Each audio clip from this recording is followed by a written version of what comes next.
We had a conversation a couple of years ago about how Columbus just wasn't as cool as a lot of other communities, not only in the Southeast, but in the rest of the country, where you have a lot of things like craft beer booming, sports like cycling, and just things that the younger population is more in tune to, more like indie music and things of that nature. And we said, why is that? And we kind of felt like maybe people are growing up and realizing that Columbus isn't as cool as these other communities, and they're moving to these other communities. And we kind of said, what if we stayed here and tried to make Columbus cooler for the next generation?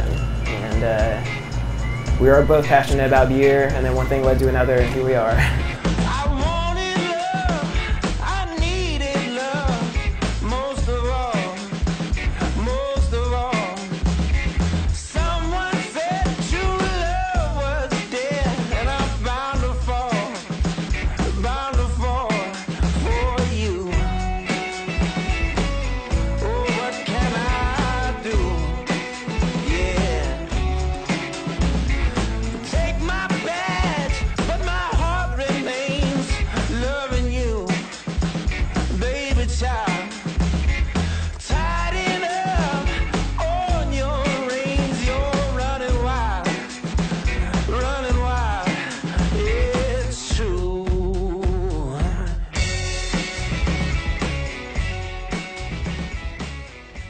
I think, it's kind of like we said, the population's here, the demographics are here, the people that want craft beer are already here.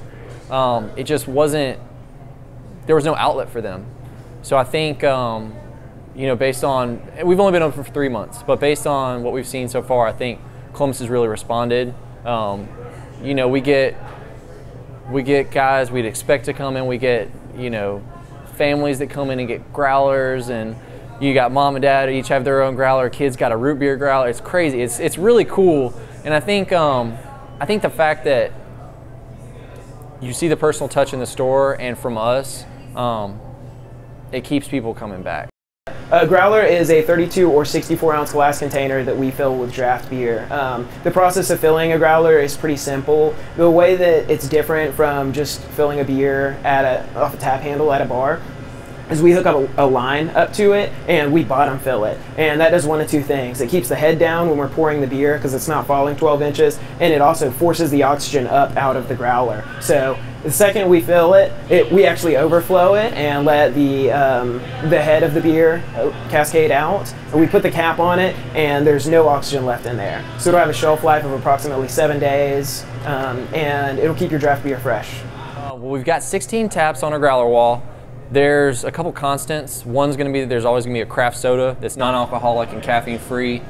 There's always going to be a cider as well. It's always going to be gluten-free. Then the other 14 are going to kind of rotate. We try to keep, a couple IPAs, a big double IPA up there, a few stouts, porters, wheat beers. Right now we've got a Hefeweizen up there, and occasionally giving some, sours and stuff like that. So we try to keep it pretty mixed and varied so that everybody can come in. If they had something last time, they'll be able to find a similar beer the next time and try new things, so they're not always coming back, well, I want number 6. Well, number 6 is probably different this time, but chances are we've got something similar to what you bought before that you might like even better.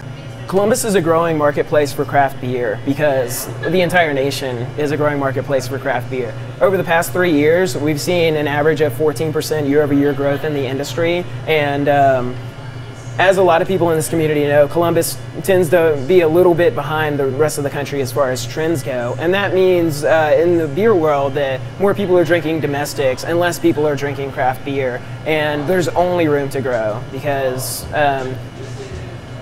there are only more beers coming into the marketplace. There are more West Coast breweries distributing in Georgia and specifically Columbus than there ever were before. And people are starting to catch on that there's more to beer than Bud Light.